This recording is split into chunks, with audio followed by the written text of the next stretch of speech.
Halafu baada ya kutoka shule kumaliza shule mwaka 65, mwaka 66 nikafanya kazi Kilimanjaro Blankets. Pale kwa ni machine operator kutengeneza blanketi. Nikaona hii kazi hii itanitia TB, maana kulikuwa toka vumbi la ajabu. Nikaona hapa sipo, nikajiunga na nikaona niende nikaingie JKT. Mimi nilijua ni kazi rahisi, nilitoka tu pale nakurupuka mpaka JKT Ruvu. Ningia mpaka Ruvu. Kufika Ruvu nikamwambia bwana tu aje hivi, kamuone mkuu wako wa wilaya, watu wanaandikishwa hivi karibu tena wahi. Basi mimi nikarudi tena Tanga. Wakati mkuu wa wilaya alikuwa ni ndugu Mheshimiwa Isa Mtambo. Sasa marehemu. Babu yangu la marehemu Isa Mtambo, babu yangu anaanza babu yangu mimi aliyomzaa mama yangu ndo anakuja yeye. Ala, mashaallah. Basi yule mkuu wa wilaya alishangaa kwa sababu nilikuwa mdogo bado. Nilikuwa na miaka 18 kweli, lakini nilikuwa mfupi sana na majitu yalikuja siku ile mabonge ya watu. Kwa hiyo walitegemea kwa mili yao ndio itapeleka kwenye jeshi.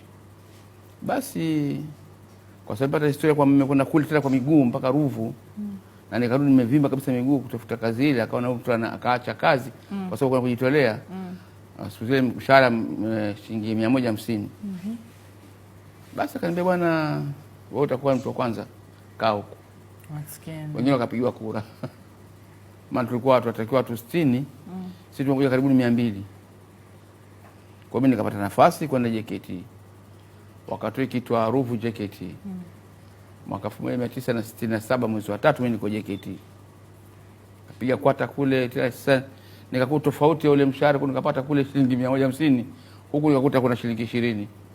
Ambao sasa hivi hata karatasi pia upate ya kuandikia. Lakini zilikuwa ni nyingi. Kwa enzi zile. Sasa nilikuwa nakunywa soda tu mimi. Kwa hiyo ile shilingi nikipata 10 nawekea baba. Ile 10 naweka 100 soda. Nilikuwa napenda sana michezo, nilikuwa nakimbia ajabu. Kwa kutoka pale mpaka Ruvu darajani na kurudi. Kwa mimi kutoka saa 10:30 na kwenda, nikirudi kwa wenzangu ndio wanakwenda. Kwa mimi nafika mpaka chuoni afu narudi tena wapita afu narudi, afu napita tena. Kwa hiyo mbwembo ulianza muda mrefu majuzi. Nilikuwa na wazungu kama mpaka wale NCOs wakaona kwamba jamaa na kifua kizuri sana. Kwa hiyo kipindi cha kuja kuchaguliwa kule kwa kazi natoka kila mara. Kwa kazi ya kwanza ile kuja ilikuwa ni ya kwenda kusomea bwana mganga wa kutibu ng'ombe. Tengeru ngamtiza ule ng'ombe yale Hollands zile. Mimi kanipita mara 2 nikaona hapa hapana. Mateke. Piga mateke unapinduka na ndoa kwa maziwa mpaka ukaona hapana hapa. Nikaacha kwanza hiyo. Ikaja pili ilikuwa ni game. Wale askari kwa wanyama kwaona hapa ni mpango kwenda kutafuana na simba hapa. Kaambia hapa siendi. Nichaguliwa? Naambia hapana. Ikaja polisi ikaona hizi ndo kazi nyingi sasa zikataka sasa. Nikafika pale kamba hapo kwenye ubao. Huko mimi mfupi. Bwana wewe mfupi tunataka 5 6. Na wewe hapo na ngapi? 4. Sizo 4 sijakuwa mrefu kama hivi. Nikatoka, kaja wale magereza. Mtindo ni huo. Mfupi nikamwambia poa tu. Sasa siku hiyo tukasikia matombeta kama ile ya vita. Tatara kajua leo vita leo. Sasa leo shughuli. Tunakimbilia kwenye silaha tukamwambia hapana kiwanjani. Tukaanza tumesimama tukaona jamaa JW amekuja. Siku hiyo tunaita TPDF. Sasa bwana tukuja tunataka askari. Kwa mtakimbia uwanja mara 24. Uwanja kama vile uwanja Taifa. Pale pana uwanja mkubwa sana Ruvu. Tulizunguka nikaona wenzangu mmoja wanaanguka chukula na ambulance. Hapa hata raundi 10 bado tuanguka hivi. Lakini kwa sababu nilikuwa na mazoea yale kukimbia ovyo kwa zunguka watu, tukaona wazunguka tu. Mpaka mwisho katika uchaguzi mimi kama mmoja wapo, tena wa kwanza.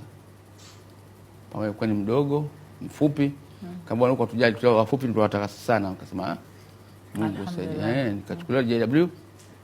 Nikaletwa Teme. Fika Teme pale. Teme ni nini kwa yule ambaye Tanzania Military Academy. Nikaingizwa pale ilikuwa mwaka 67 mwezi wa 3. Basi usiku tukambaliwa tukaitwa tukapigiwa deni pale Frimbi tuka fallen. Kamba okay leo mzee alikuwa ni Mkuria. Vita ni vita. Sasa leo tumekucha hapa kwanza mambo yenu ya huko hajaketi huko mwigacha huko. Hapa ni Jess. Sema tumeanza sasa. Kwa hiyo tunawapa nguo hapa, kila mmoja achukue nguo. Ende zipige basi. Asubuhi mtafore hapa. Kwa sababu ya shughuli zianze kusema sasa. Nilirushwa, unajua mimi kwa mfupi, nilirushwa suruali. Sikusema neno mimi. Nikaibeba na shati na viatu vyangu namba 6. Nikaingia zangu kwenye malango nikalala. Kwenye hanga langu nikalala. Nishapiga pasa asubuhi sasa ngoja nivae. Vile usilafuko vile mfuko huko. Ulikuwa uko hapa. Chini kabisa kwenye viatu. Suruali kubwa sana ilikuwa. Nikasema leo nimeadhirika.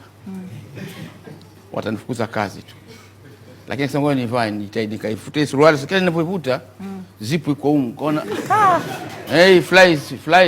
Sure. Haikuwa sehemu yake, imekwenda chini kwa magoti. Kaona nikavuta paka hapa. Halafu nikavaa na shati langu hizi. Zangu hizi ziko mdogo bado. Basi nikaenda. Sawa. Pale. Hot. Wenzangu wacheka kweli. Unacheka nini? Tukapewa adhabu wote. Watu bado wacheka. Unanifanya mjinga. Hasa watu wote tukanitazama mimi. Mimi tuleke wewe mbona ucheki? Nikamwambia nitazame utacheka Mungu. Undana yule Samuel akaanza kucheka sasa. Kucha mbele. Kana mbele pale ni hot. Abotani kadogo kwa wenzangu haona mpaka. Na yule kiongozi akacheka sasa hivi. Akamwita sergeant mmoja akamwambia huyu mpe adhabu. Nikamwambia pa adhabu nini jamani, nguo mmenipa nini? Nimenipa nguo sasa usiku ule mimi ningesema ningeipata wapi nyingine? Ndio kabidi nikapewa ile nguo nikamwambia nikapunguze. Ndio askari kwanza kwamba kapunguze nguo. Maana ningekimbiaje?